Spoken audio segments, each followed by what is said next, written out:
OG Weasel, Urban Conversion, back again.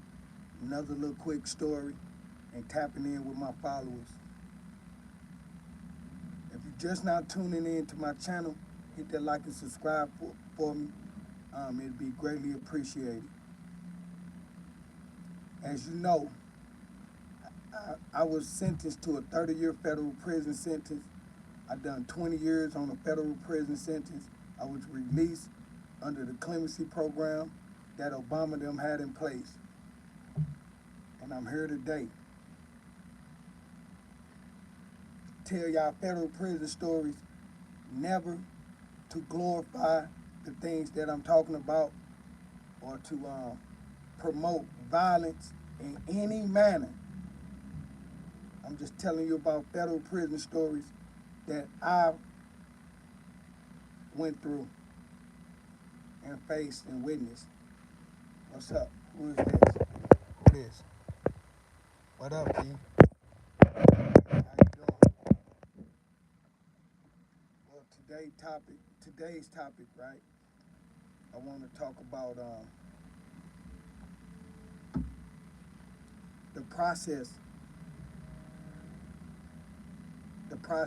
of federal prison, going through the process, going through the arraignments, going to see different magistrates, judges, and all of that about your case.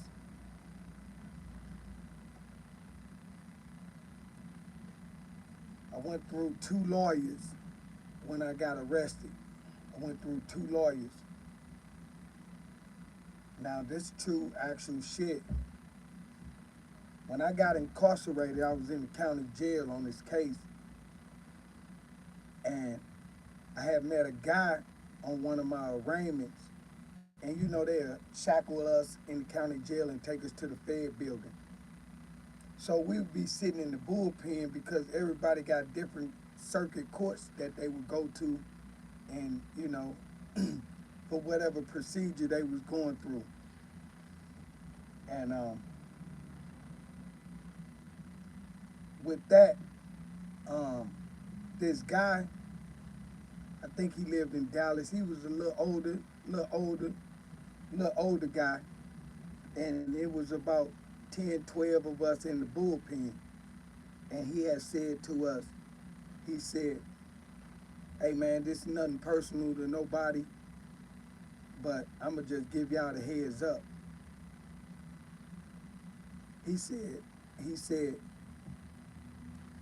man, be careful not to give 15, 20, 25, $30,000 to these lawyers because they gonna take your money and put the guidelines and say this the best that they can do. This ain't nothing like the state. It ain't nothing like the state. So he said, if you got some money, it's best not to give your money to no lawyer because they gonna take your money and put the guidelines in front of you. Huh? She did?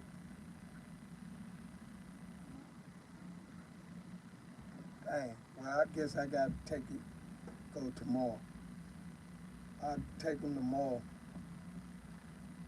So, in the midst of that, the first lawyer,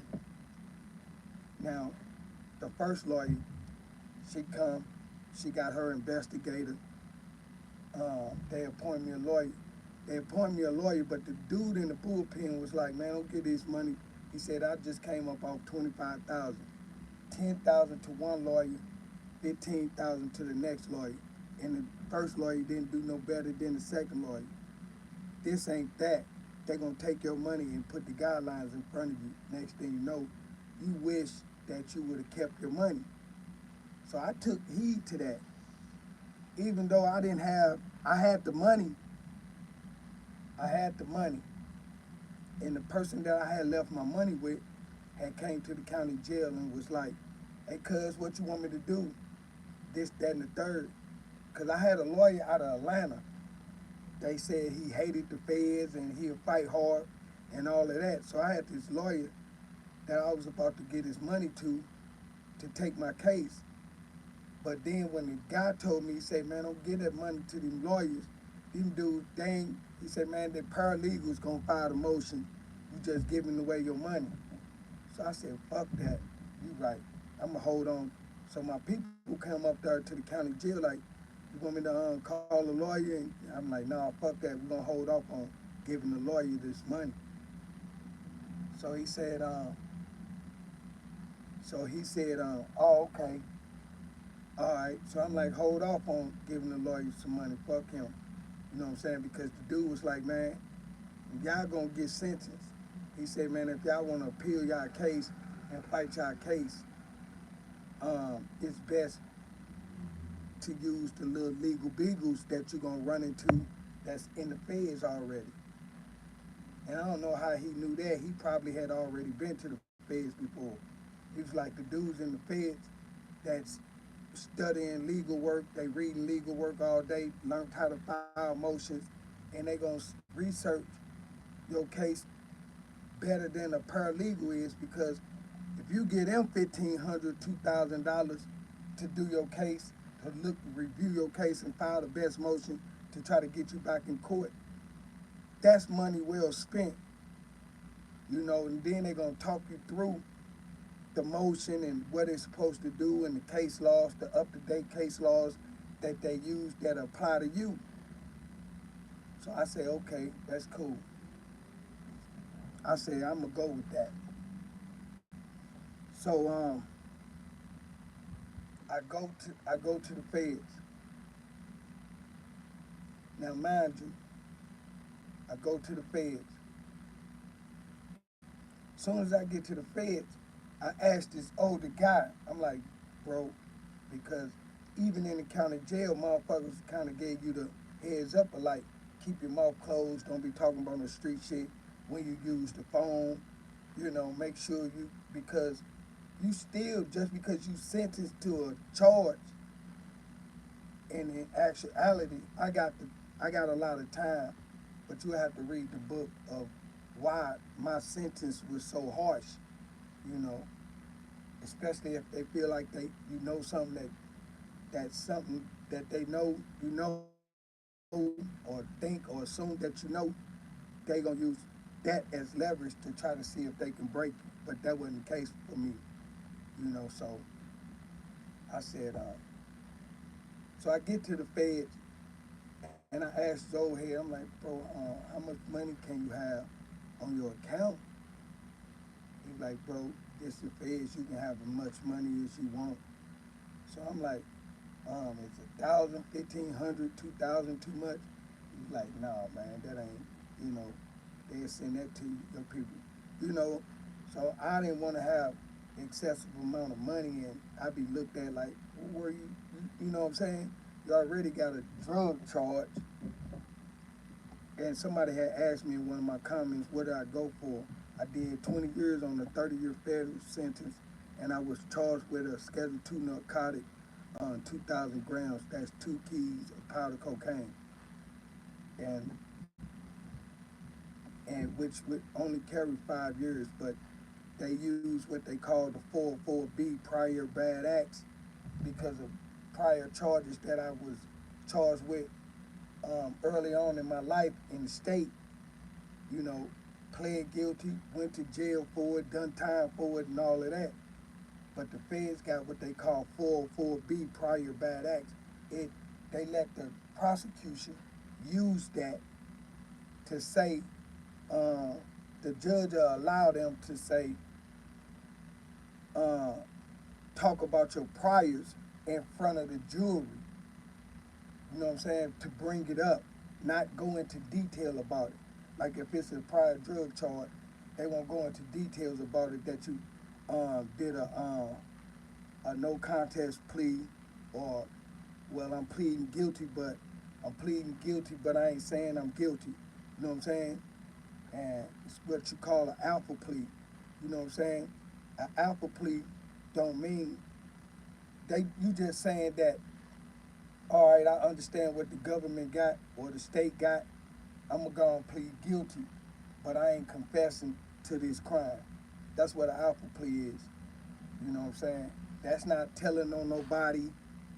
That's not telling on nobody. Because I was on the case by myself. I had a prior drug charge in the state, and I pled guilty to under what they call an alpha plea. An alpha plea, you know, you just saying, yeah, I'm gonna plead guilty to it, but I ain't saying I'm guilty of it, you know. So I get to federal prison. The guy said, well, you can have as much money as you want. So I said, okay.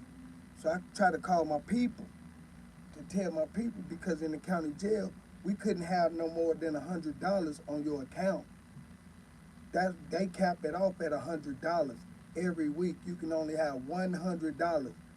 And they only sold Converses in there, the high top Converses.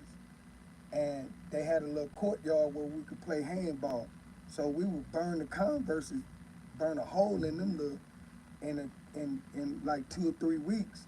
Your toe be hanging out for chasing the handball or playing basketball. And they was like $37, $40 in county jail. So that was the most. And then after that, because you didn't want to wear the bus shoes, you didn't want to wear them little Jackie Chan shoes they give you, so you buy you some Converse. So you going through Converses and using the rest to buy your little oodles and noodles, shit like that. So when I call my people and tell them to send me 15, 2,500, he ducking me. He ducking me, y'all. I'm talking about, I was so disgusted with it. I was so embarrassed that I sacrificed my whole life on the streets hustling. Then I got money. The police didn't get my money. You know what I'm saying? Well, a decent amount of money to take care of me while I was incarcerated, and to have some money after I came home. No matter what, you know what I'm saying? Because street money, you know, you gotta have a little sense of value. But when you don't have no structure with it, you gonna give it away. Or you ain't gonna end up with nothing. You know what I'm saying? But the feds didn't get my money, and that wasn't my case. That, you know, they kicked in and they found the money in the closet, the safe in the house, and nah, mine wasn't like that. You know what I'm saying?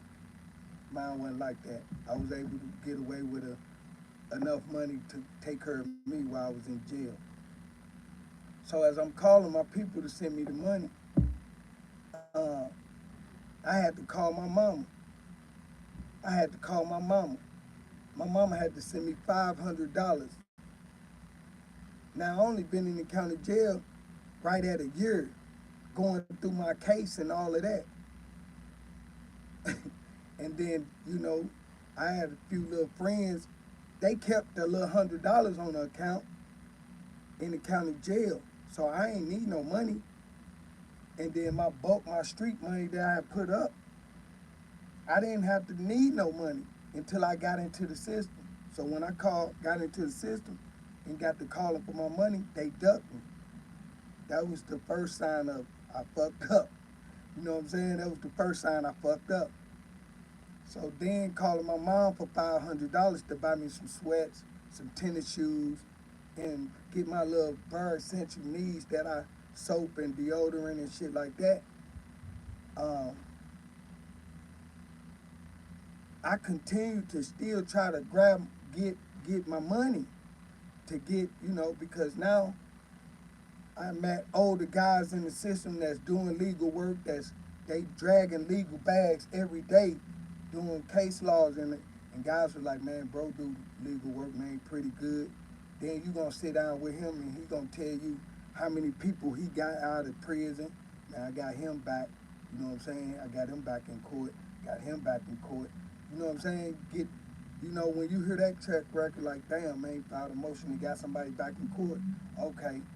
And at this time when I came in, dudes wasn't cheap for real. You know, well, it's cheap because if you got some street money, that $1,500, $2,000 that you got somebody reading your case, dissecting your case all day, all day long, that's cheap. And you really in jail for really, you supposed to be in jail from the shit you was doing in the streets. Not no violent shit, but just getting money in the streets. I got caught. I got told on rather. But anyway, I had this dude, and it's a lot of older guys, and I was young, and they seen something in me. They seen something in me, and they was like, man, you got 30 years. I'm 25 years old. Telling these old heads I got a 30-year sentence. But all my peers in my age group got 10 years, 5 years. I got a couple of them that's in my peer group that might got 20. But I got a 30-year sentence. I got a real life sentence. This is a life sentence, y'all. I don't know if y'all really realize that or not, but it's a life sentence. And so I would, and guys want to help me get back to court because I got a 30-year sentence. I got 2 little kids I left on the streets. You know what I'm saying? So getting back. So guys I'm like, bro, man, eventually I'm gonna be able to pay you for helping me with my legal work and trying to get me back in court. Shout out to OG Carlton Bass, man. OG out of St. Louis. Uh,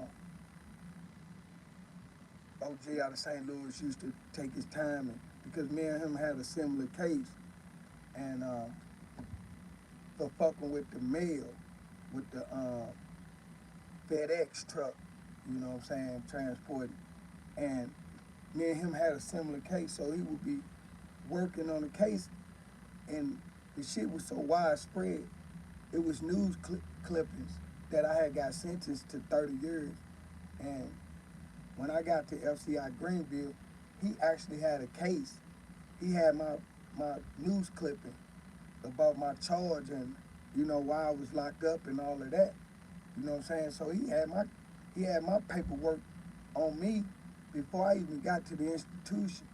So when I got there, he introduced himself and all of that. He's like, what's up, little brother? Young brother, woo woo. And he was smooth OG. And he helped me. He helped me. He was fighting. I'm talking about, I'd be on the handball court. He'd come out there, be like, hey, come to the library next hour. So he showed me the motions he filing. So, and he charging people on the compound. So I'm trying to get my little $1,500, $2,000, and this just a little, send that to him. Because I value his time for trying to help me get out of fucking prison. And I'm sitting over there and he's showing me how to shepherdize cases to read cases that refer you to other cases, and you dissect it and you see which one the best case to file your motion under if it affect you. So, it might be a Supreme Court case out of New York, or a Supreme Court case out of Philadelphia or Jersey or Chicago, and if the case come down to Supreme Court order, they won the case. So you try to file the case in your behalf, but when you file a case in the Supreme Court, they close it. You can file it, it can apply to you and everything, and then they'll be like, this case not valid anymore. You know what I'm saying? They'll close the window. Like when people have the case already in the courts or something like that, they might have got some relief for it. But when you come back and stumble up on the case, they ain't closed the case because they ain't trying to let you out of jail. You think that the case that's gonna set you free is in that legal book. Man, it's hard as hell. And the case can apply to you, and they still be like, shit, get your ass out of here. You ain't filed it in a timely manner, or this case don't apply to it only apply to the Eastern District or the Western District. You know what I'm saying? And if you ain't in that district, you know what I'm saying? They'll shut it off to like it only apply to this district. You know what I'm saying? They only recognize it from the Wisconsin district. So you be like, God damn, man, this shit crazy. So trying to get the money to get this man this money for helping me trying to fight. And then it's the hope that you fighting for. Every motion that he filed, yeah, you might not get no relief, but you gonna get some feedback. The court's they gonna have to, you sending the prosecutor to go have to do his job. Then the prosecution got a relationship with the judge, you know what I'm saying? And then you dealing with you gotta send your motion that you filed from jail to a public defender to file it for you. Cause we can't go there and file it ourselves. You can file it in the courts, but it's good to have a lawyer to push your motion up. You know what I'm saying? So it's a mess, man. But like I said, take 20, you know, when I came in, you ain't mind giving nobody $2,500, $3,000 to fight for your case. You know what I'm saying? Damn what they doing with the money. They need their money to feed their family because they utilizing their time. And you feel better because you see this dude actually working on your fucking case, coming to your cell, asking you, do you got the discovery for that, or do you got the evidence hearing docket, or do you got this, you got the docket sheet, or do you got the evidence that they presented, or what, you know, you got to go back in your files and see what the prosecutor filed. Got to give him that motion so he can attack that motion to try to get you back in court. So it's a process. But like I said, man, the legal beagles in prison, they will help you harder than the people on the street. So I understood what dude was saying. But in my case, then just having my money, putting my money in the wrong hands, I wasn't able to give nobody $1,500, $2,000. You know what I'm saying? So I was shit out of luck, and I would just do what I can. Like the little money I did get coming in, I would break bread. Like, hey, you need some cigarettes from the store. You need some soda. Oh yeah. So I was a asset in that manner because even if I had $70, $80, $60, $40, I like, hey, you need something from the store? I got such and such amount of money. Oh yeah, can you give me a 6-pack and what's the name? Oh yeah. And I would do that every time money hit my account. You know what I'm saying? So it wouldn't matter. Even if I was blessed with a few $100s or whatever, I'd be like, hey man, I got a few $100, man. You can have 150 or you can get you $100 worth. You know what I'm saying? So I would do it like that. So dudes would genuinely help me. You know what I'm saying? And that was my blessing, man. That was my blessing. But had I had the money to assist their journey in that, hell yeah, I would have gave them 1,500, 2,000, just to have that fucking hope to know that I got something in the courts. And this might be the case that set me free, that these people got to reduce my sentence. You know what I'm saying? Because I ain't saying that I ain't supposed to been there, because I was breaking the law, I was doing what I was doing. But I didn't get caught on my accord, but being in the game don't go like that. Being in the game don't go like that. When you in the game, you subject yourself to the motherfuckers that's subliminally hating on you, the people that around you, dropping dimes on you, the people that you comfortable with, that you expose your hand to in the game, because you're gonna have to trust somebody. You know what I'm saying? So, and when you do that, man, it give them the upper hand on you. But whenever they get in trouble, they can use you as a pawn. I'm on the live right now. I can't talk. So, other than that, um, yeah, man, I wanted to give up that money. You know what I'm saying? And that process of continue, I'm talking about, and I filed motions all the way up until I was getting released from prison.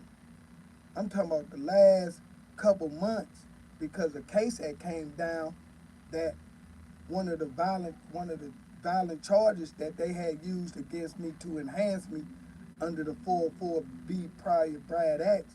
Now they now one of the offenses they used to put me under career offender. One of my prior convictions added to another, they used those two charges to say I'm a career offender. That's a different bracket. The 404B is a different, another statute that they saying the 404B is like, well, he did this in 1995, Your Honor. 1994, he did this. He got sentenced and he was on probation for this, Your Honor. But they ain't gonna go into detail.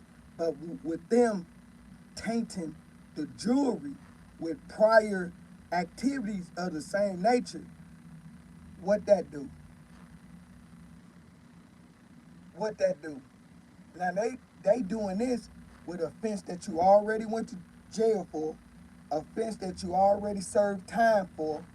They they get to reiterate it again in a whole nother category that this case don't have nothing to do with that. That shit happened 15 years ago.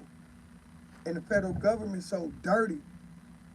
Those juvenile charges that you got when you was going to juvenile and you stayed in juvenile for 3 months and 6 months for stealing bikes and all of that, and then you 35 years old, and then you catch a whole total different charge about a gun or something like that, they gonna say, okay,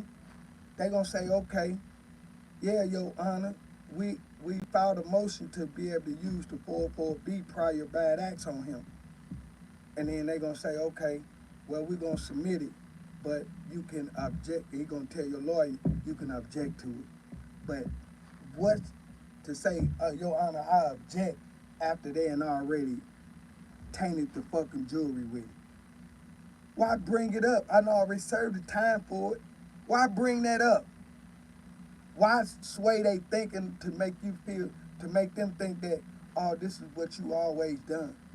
See, that's what the federal government do. They'll use your juvenile record. They'll say, okay, well, they'll give you points for the shit, for your juvenile record. That's what the feds do. You get charged with a conspiracy or possession, and you go to the feds, anything you ever went to jail for, they giving you points for. And a couple of the convictions, they gonna try to see if they can put you under career offender. If it's some drugs or it's some violent, you know what I'm saying, like drug offenses and violent offenses, they combine the drugs and the violent offenses and say, oh, Your Honor, this motherfucker sell drugs and this motherfucker hit somebody up with a head. You know what I'm saying? Or domestic violence, or he fight girls, or, you know what I'm saying? They use that as violent. They ain't got to tell you that you hit a girl. They gonna say he got a violent charge and such and such, such and such. That's how they gonna do it. They ain't gonna say, well, they ain't gonna read the incident like, well, him and his girlfriend was fighting and she hit him and, you know, they had a scuffle. No, they just gonna say you hit her and they gonna label you as a violent offender. They gonna say he violent. Then you got caught with a few bags of weed.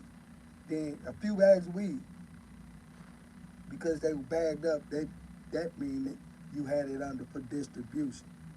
Now they changing the shit that, okay, you can have a jar of weed and an ounce in one of these little weed jars. You know what I'm saying? Now you can have up to a certain amount of weed in the weed jar. Shit like that now. You know what I'm saying? Let me see what y'all see. I see something. Um, yeah. Uh, oh yeah, happy Friday to you too. Happy Friday. Yeah. I start this little job Monday, so I'm gonna be putting some things together and getting my flowers in my car. And yeah, so I just want to talk about a little bit of the process of getting arrested in the federal government.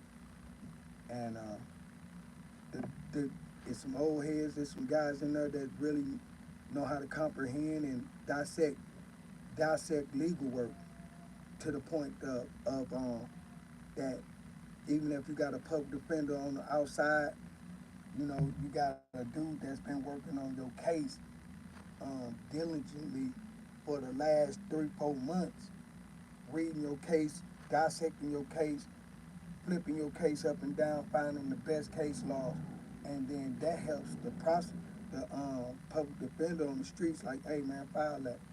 Then you hear it. Sometimes he'll be like, damn, Damn, you got back, damn. You know what I'm saying?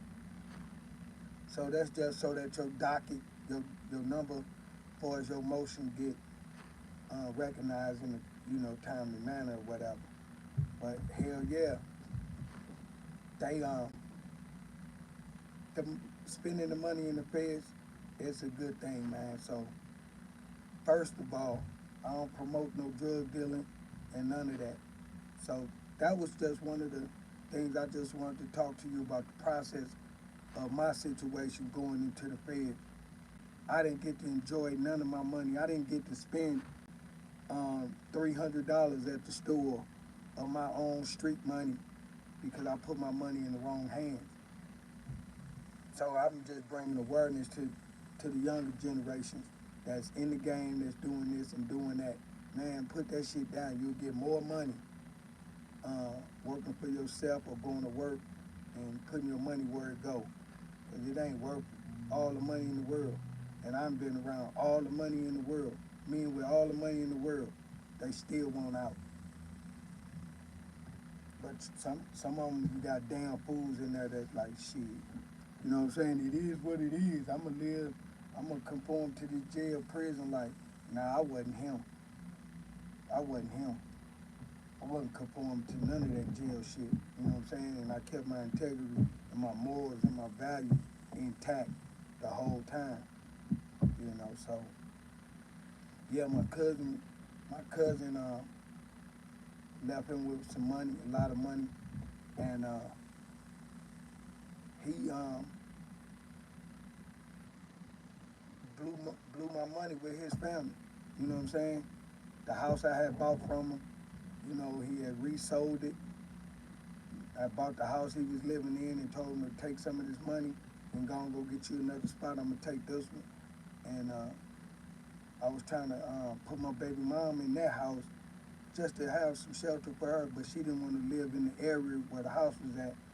So, but I didn't know, I ain't had nobody else to deal with the house. So he sold the house, took the money, bought his wife a Eddie Bauer when Eddie Bauer's them Trailblazers and shit just had came out. He bought his wife a Eddie Bauer off the showroom floor. Uh, Bought him another house. Uh, and balled out.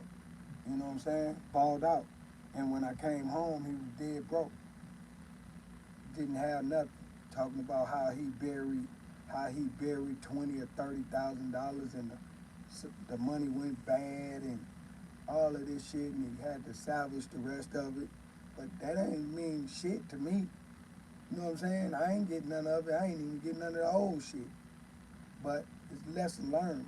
You know what I'm saying? Lesson learned.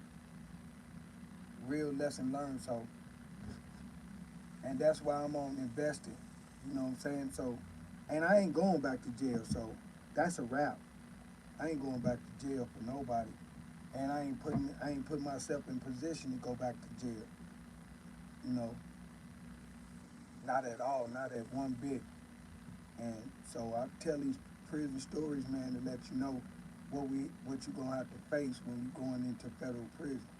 And if you anything you want to know about federal prison, um, as, I tell you, I talk to you about it, about my experience and how I handled the situation. Somebody else hit the comments about um, the most scariest thing that I faced in federal prison, the most dangerous situation, the most scariest thing that I faced in federal prison was, let me see.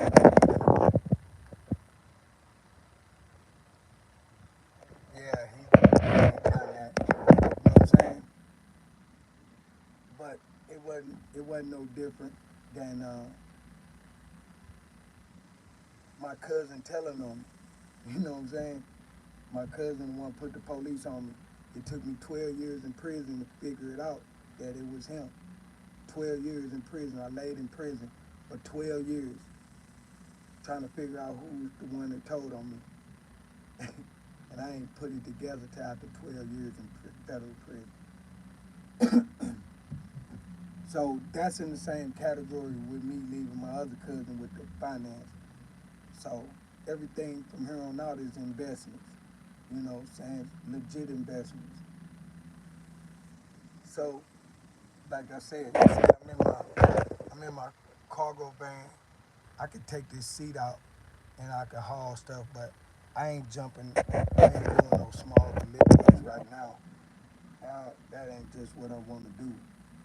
My knees bad, so I'm gonna go jump on this forklift at Exxon Mobil chemical plant. So what I was gonna say, it was something else I was gonna say. Was it about the money? I can't remember. I lost sight. I lost my concentration.